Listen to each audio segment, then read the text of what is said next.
तो दोस्तों आज हम एक्सप्लेन करने वाले हैं मूवी द ताज स्टोरी, जो कि हाल ही में थिएटर पे रिलीज हुआ है। बहुत ही कंट्रोवर्शियल मूवी है। ये मूवी रिलीज होते ही बॉयकॉट का नारा पूरे सोशल मीडिया में देखने को मिल रहा है। जो भी इसके पक्ष में है वो पक्ष में बात कर रहे हैं, जो भी इसके पक्ष में नहीं है वो बॉयकॉट का नारा लगा रहा है। इस मूवी पे ताजमहल के ऊपर केस करा गया है। क्यों करा गया है, कैसे हुआ और क्या क्या तथ्य हैं, इस एक्सप्लेनेशन में मैं बताऊंगा। मैं किसी भी समुराय के ऊपर कोई भी प्रेशर क्रिएट करते हुए अपना बायस नहीं रखूंगा। मूवी में जो दिखाया गया है एग्जैक्ट में वही बताऊंगा। इस मूवी के एक्सप्लेनेशन को बस एक एंटरटेनमेंट के तौर पर ले, ना कि उससे ज्यादा, क्योंकि डिस्क्लेमर मूवी की शुरुआत में भी आता है। तो चलिए शुरू करते हैं द ताज स्टोरी की एक्सप्लेनेशन। वीडियो को लाइक कर दीजिए और चैनल को सब्सक्राइब। मूवी की शुरुआत में हमको आगरा 1959 का दौर दिखाया जाता है, जहां पर हम देखते हैं हाई अथॉरिटी के लोग ताजमहल के नीचे जो 22 कमरे मौजूद है उसके अंदर जाते हैं, और उधर तब मिस्त्री वगैरह का काम चल रहा था। मतलब जो चीजें टूट चुके हैं उनको थोड़ा ठीक कराया जा रहा था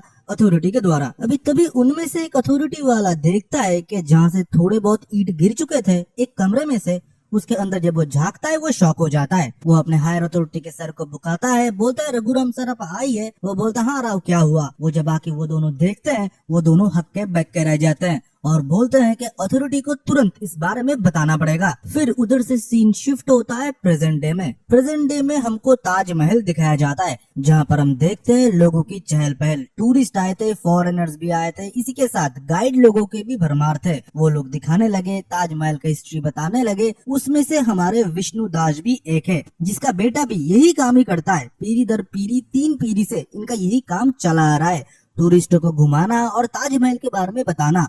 उसके लिए उनको टिप मिलता है 300-400 रुपए पर टिप के। अगर फॉरेनर मिल जाता है थोड़ा ज्यादा मिल जाता है। बाप बेटे ऐसे ही अपना जीवन गुजारा करते हैं। इनके दादाजी भी यही करते थे। सारा दिन ये सब कुछ काम होने के बाद बाप बेटे दोनों घर पहुंचते हैं, पर बेटा हमेशा बाप से नाराज रहता है, क्योंकि उसके पापा बहुत ही खुददार है। किसी के साथ किसी भी कहीं के भेदभाव नहीं करते, किसी को टोपी वगैरह नहीं पहनाते। जो भी पैसा होता है वही मांगते हैं। ऊपर से कोई अगर टिप देता है वो भी नहीं लेते। इसलिए वो अपने पत्नी को भी अलग ले जाके बोलता है पापा अगर ऐसे बने रहे तो कैसे लोन दिया जाएगा, कैसे हमारे बच्चों की स्कूल के फीस हम भरेंगे। अरे टिप अगर कोई देता है खुश होके, आपने जो भी घुमाया है उनको तो ले लेना चाहिए ना, पापा नहीं लेते। फिर हमको देखने को मिलता है कि नेक्स्ट डे वो लोग जाते हैं अथॉरिटी के पास। मतलब इनका टूरिस्ट का भी अथॉरिटी होता है, जहाँ पर वो चुनाव लड़ेंगे और वो बनेंगे उधर के प्रधान। अगर वो बन जाते हैं अथॉरिटी में प्रधान तो वो अपने लोगों के लिए बहुत कुछ कर सकते हैं। अभी इसमें 2 पार्ट है। ऑलरेडी एक मुस्लिम लीडर है जिसका नाम है उस्मान भाई, जो नहीं चाहता कि विष्णु दास इसमें लीडर बने। तो उसके मुस्लिम कम्युनिटी के लोग सिर्फ उस्मान भाई को सपोर्ट करते हैं, और हिंदू कम्युनिटी के जो गाइड लोग हैं वो विष्णु दास को सपोर्ट करते हैं। पर दिखने में लग रहा है कि विष्णु दास का जो पड़ला है इस बार भारी है, इसलिए उस्मान भाई भी उसे समझाते हैं, पर विष्णु नहीं समझता। बोलता है इतने टाइम से तो आप थे, आपने हमारे जैसे लोगों के लिए क्या किया। गवर्नमेंट हर वक्त रिनोवेट तो कराते हैं ऐसे जो पुराने चीजें हैं, आर्कियोलॉजिस्ट चीजें हैं, पर हम जैसे लोगों का क्या, हम जैसे लोगों का ना इंश्योरेंस होता है, नहीं सोच पाते कि ये काम अगर छोड़ देते तो हम आगे जाके क्या करेंगे। हमारा ना कोई बीमा बनता है ना कोई कार्ड होता है, हमारे लिए क्या। आप इतने टाइम से है, आपने कुछ सोचा नहीं, अब हमारी बारी है। तो अगर मैं जीत जाता हूँ तो हमारे जो टूर गाइड कम्युनिटी है उन सब के लिए मैं काम करूंगा, आपको चिंता करने की कोई जरूरत नहीं है। पर ये बात मानो उस्मान भाई को उतना हजम नहीं हुआ। इस वजह से तो इन दोनों में 36 का आंकड़ा हमेशा ऑफिस में बना रहता है। विष्णु दास की सिंपल सी फैमिली है, तो पोता पोती है, लड़के ने शादी कर लिया है, एक बेटी है जिसकी अभी शादी नहीं हुई। पूरा परिवार बहुत अच्छे से रहते हैं। अभी भाई ये इलेक्शन में खड़े हुए हैं तो उनका इंटरव्यू वगैरह भी लिया जाएगा। एक लड़की आती है अपनी पूरी टीम के तामझाम के साथ, और विष्णु दास का इंटरव्यू लिया जाता है। जो टॉपिक और थीसिस पेपर होता है उस लड़की का वो है ताजमहल। ताजमहल की सच्चाई, शाहजहां ने ताजमहल कब बनाया, क्या राजा मान सिंह से ताजमहल को लीज में लिया गया था, ताजमहल के नीचे वाले 22 कमरे का रहस्य क्या है, उसके अंदर क्या है। विष्णु जी तब एक एक करके आंसर देते हैं, जो कि बहुत ही पॉजिटिव होता है और ताजमहल की इर्द गिर्द घूमता है। मतलब जो भी ताजमहल के बारे में किताबों में लिखा है वो बताते हैं। जो कि नीचे के 22 कमरे थे उनको बाद में ईंट और चूना से बंद कर दिया गया। तभी वो लड़की पूछती है कि जो नीचे के 22 कमरे थे उसके अंदर क्या राज है कि सरकार को उसको बंद करना पड़ा। मैं अगर ये बोलूँ कि ताजमहल के अंदर हिंदू गॉड और देवी के कुछ एविडेंस मिले हैं तो क्या आप मानेंगे। विष्णुदास तब बोलते हैं ये सब कही बातें हैं, इसमें मैं भरोसा मत करिएगा। हम इतने सालों से इसमें टूर गाइड है, 25 साल हो चुके हैं मुझे इधर, मुझे आज तक कोई एविडेंस नहीं दिखा। हाँ वो 22 कमरे का राज मुझे भी नहीं पता, सरकार ने किया होगा कुछ सोच समझ के किया होगा। पर हमेशा वो रेनोवेट होता है, गुम्बज वगैरह के भी रेनोवेट होता है, जैसे इंसानों को भी रेनोवेट होता है। आप भी हॉस्पिटल जाते हैं ना, वैसे ये तो इमारत है ना, इनको भी कभी कभी ठीक करा जाता है। तब ये लड़की एक चीज बताता है तब ये लड़की एक चीज बताती है कि विष्णु जी, आप इस तस्वीर पे थोड़ा नजर घुमाइए। इस आदमी का नाम है महेंद्र दास, जो कि इससे पहले 1970 में एक टूर गाइड आगरा में हुआ करता था।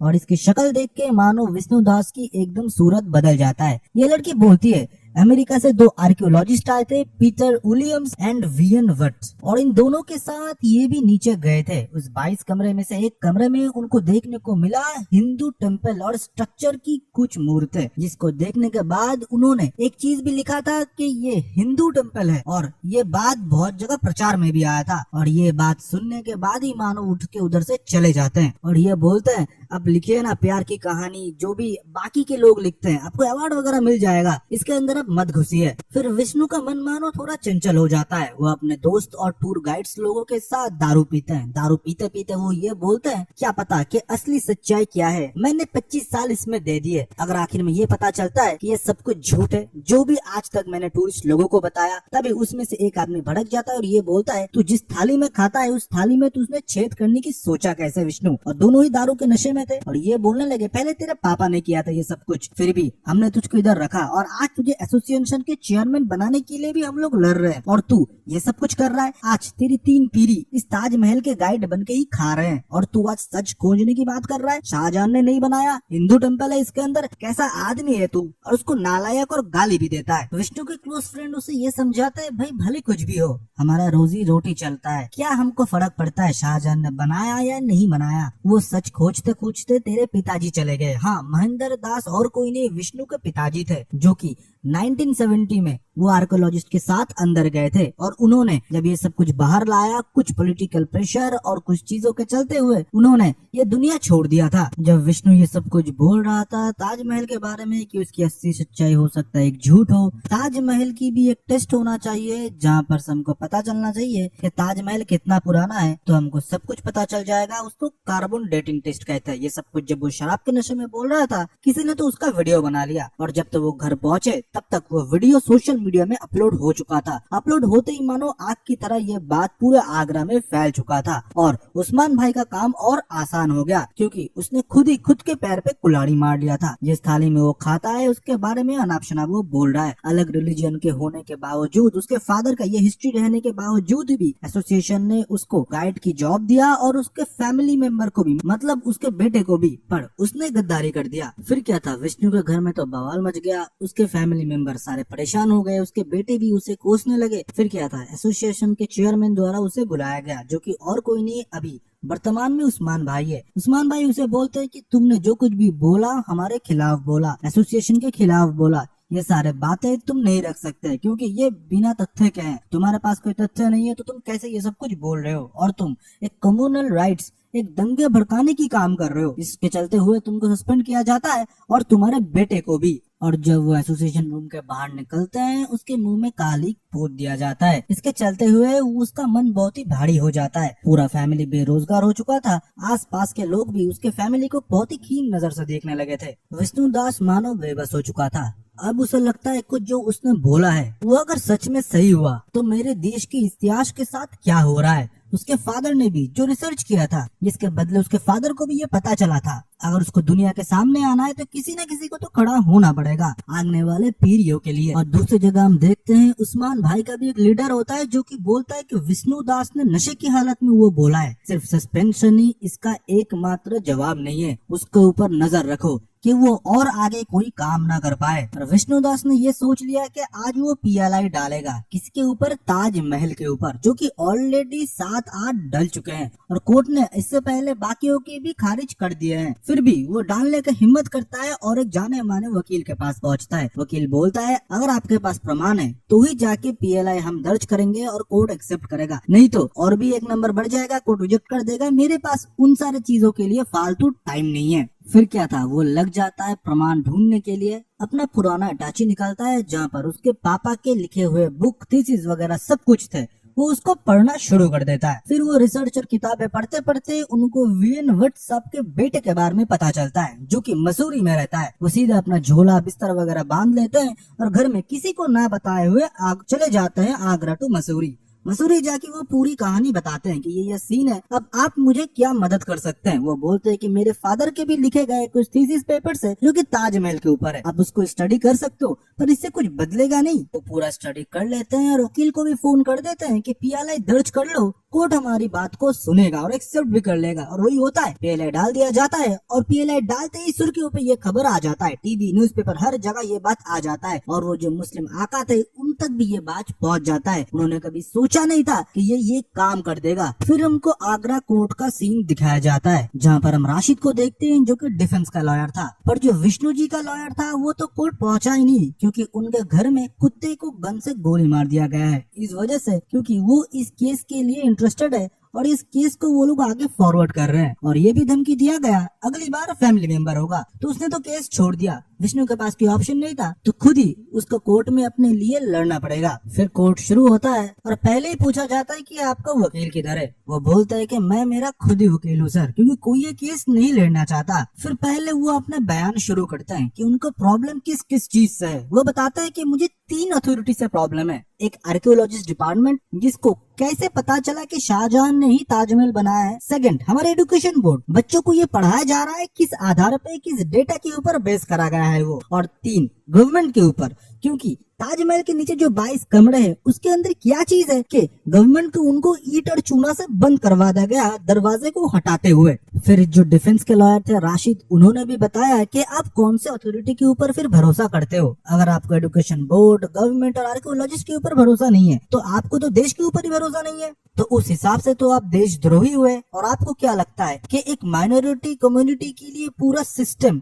ने पूरा आंख बंद कर लिया? जो कुछ भी बुक में लिखा है, आर्कियोलॉजिस्ट ने जो बताया है और जो गवर्नमेंट किया है, वो सब कुछ गलत है, सिर्फ एक माइनॉरिटी को प्रोटेक्ट करने के लिए। फिर हम देखते हैं कि विष्णु दास ने कुछ फोटोज भी अपने साथ कैरी किए थे, जहाँ पर वो उस 22 कमरों की फोटोज बाहर के ओर से फोटोज लिया गया था। उसी के साथ उसने बहुत सारे फोटोज लिए थे जो कि फर्श के थे, जहाँ पर स्वास्तिक चिन्ह और हमारे हिंदू कल्चर के बहुत सारे निशाने मिले हैं। उसी के साथ उसने एक गम्बुज जो कि ताजमहल के ऊपर था, उसका भी फोटो जूम करते हुए ये दिखाया है कि इधर आपको नारियल, शिवलिंग का ऊपर जो त्रिशूल है वो, और उसी के साथ आपको आधा चांद भी मिलेगा जो कि हमारे हिंदू कल्चर को दर्शाता है। उसके तर्क देते हुए राशिद भी बोलते हैं कि आधा चांद हमारे मुस्लिम कम्युनिटी को भी दर्शाता है, इसका कोई मतलब ही नहीं है। और ऊपर आप नहीं देख रहे, उधर लिखा हुआ है अल्लाहू अकबर। तो वो बोलते हैं कि अगर रिनोवेशन का काम चल ही रहा था तो अल्लाहू अकबर रखना कोई बड़ी बात नहीं है। रिनोवेशन ये नाम सुनते ही ये लोग पूरा भड़क जाते हैं। राशिद बोलते हैं रिनोवेशन क्यों बोल रहे हो, ये एकदम नींव से शाहजहां ने बनाया है। उसी के साथ बहुत सारे प्रूफ विष्णु दास ने और भी दिए थे, जहाँ पर गौशाला और बहुत सारे हिंदू चीजों की निशानियां भी मिले थे।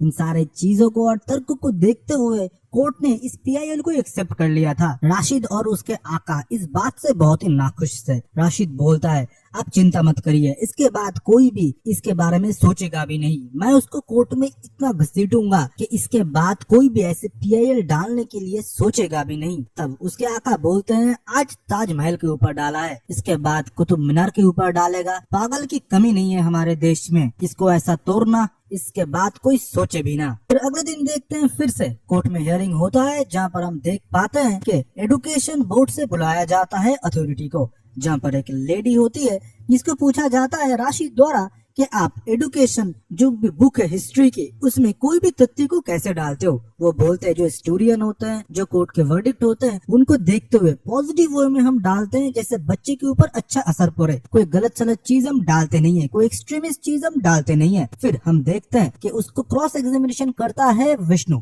विष्णु बोलता है जो भी मतलब हिस्ट्री बुक में है वो बच्चों के लिए अच्छा है, कोई भी एक्सट्रीमिस्ट चीज आपने नहीं बताया, एज इट इज जो हिस्ट्री है आपने वही चीज दर्शाया है ना मैडम। मैडम ने बोला हाँ मैंने वही चीज दर्शाया है और उसी से इस रूल से ही पास होता है। तो वो बोलता है नाथूराम गोडसे ने गांधी जी को गोली मारा है, उसके पहले और पीछे आपने हिंदुत्व का यूज किया है। नाथूराम गोडसे एक हिंदू था, हिंदू पेपर के लिए वो काम करता था, उसने कितना गलत किया। इसमें उनकी जो नाम, जाति इसके बारे में बताने की क्या जरूरत थी? उन्होंने गलत काम किया है। बाबा राव अम्बेडकर के लिए भी ये सब कुछ करा गया है। किसी माइनॉरिटी कम्युनिटी के बारे में क्यों आज तक क्यों ऐसा नहीं लिखा गया? क्यों उनके एक्सट्रीमिस्ट चीजों को नहीं बताया गया? हर एक माइनॉरिटी राजा के बारे में इधर बहुत ग्लोरीफाई करके आप लोगों ने लिख दिया, पर किसी भी हिंदू महाराजा के बारे में क्यों नहीं लिखा गया इतिहास बुक में? छत्रपति शिवाजी महाराज, चंद्रगुप्त मौर्य, अशोक मौर्य, संभाजी महाराज, इनके बारे में क्या आपने नहीं सुना? इनके वीर कथाओं के बारे में क्यों इतिहास बुकों में नहीं लिखा जाता? बच्चों को क्या इनके बारे में नहीं जानना चाहिए? आपको खुद के ऊपर शर्म आना चाहिए।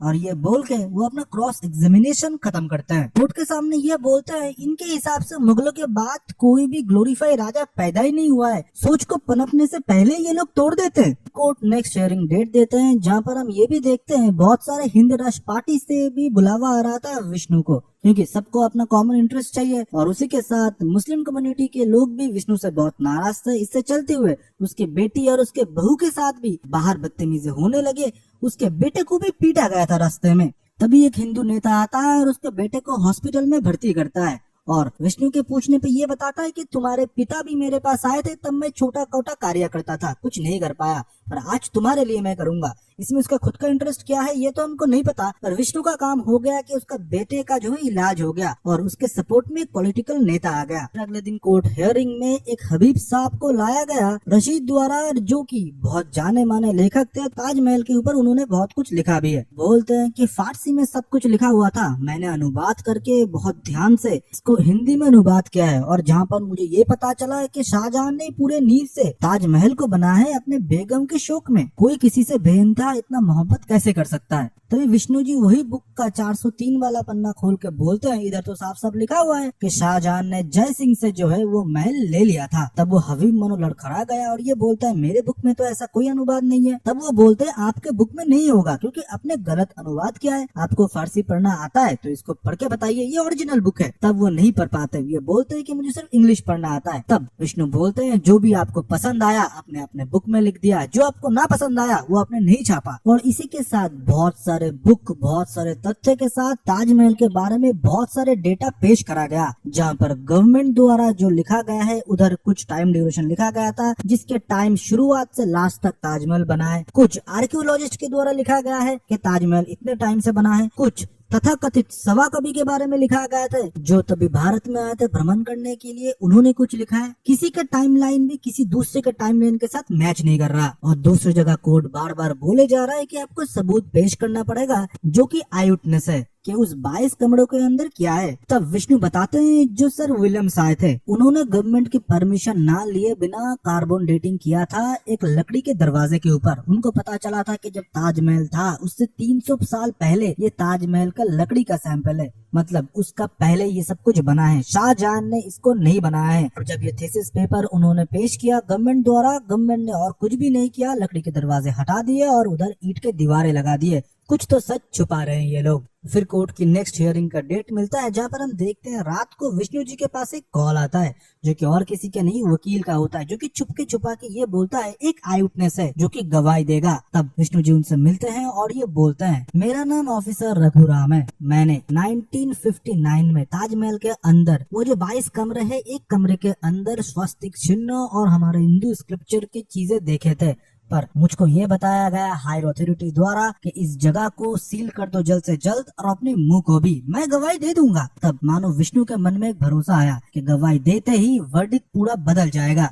पर अगले दिन मानो वो कोर्ट तक नहीं पहुंच पाया, उसे डरा दिया गया, धमका दिया गया। फिर कोर्ट से और एक डेट मांगा गया। फिर वो पागल होता गया कि किससे पता चलेगा कि उधर कौन और था, कौन मुझे बताएगा कि असली सच्चाई कौन है। वो लड़की जो कि रिपोर्टर थी, जो कि पहले विष्णु का इंटरव्यू लिया था, वो उससे कनेक्ट करती है और बोलती है मुझे सर विलियम्स की बेटी का पता है, उनसे वीडियो कॉल में बात कर सकते हो, पर इतनी जल्दी वो इंडिया नहीं आ पाएगी, वो आपको किसी से मिलाएगी, वो जरूर आपका मदद करेगा। और वो उधर थे जब विलियम्स ने लकड़ी का टुकड़ा लिया था। फिर एक जगह मिलने का डिसाइड करा गया, उस आदमी को भी उस जगह आना था। पर इस बार मानो विष्णु को पता था कि उनके ऊपर हमला होने वाला है, तो उसने उस पॉलिटिशियन से मदद मांगी और एक पुलिस ऑफिसर को उधर नकली वेश बना के लेके गए। ऑब्वियसली उसका किडनैप हो जाता है। बाद में पता चलता है कि वो पुलिस इंस्पेक्टर है, तो उसको छोड़ दिया जाता है और क्रिमिनल्स को पकड़ लिया जाता है, जो कि ये माइनॉरिटी कम्युनिटी के लोग ही करा रहे थे। और दूसरी जगह जो असली गवाह थे, जो कि विलियम सर के साथ थे, वो कोर्ट में मौजूद थे और वो कोर्ट में गवाही देते हैं कि असलियत में उन्होंने क्या क्या देखा था। सब कुछ देखते हुए कोर्ट ने फाइनल वर्डिक्ट का डेट भी सुना दिया था।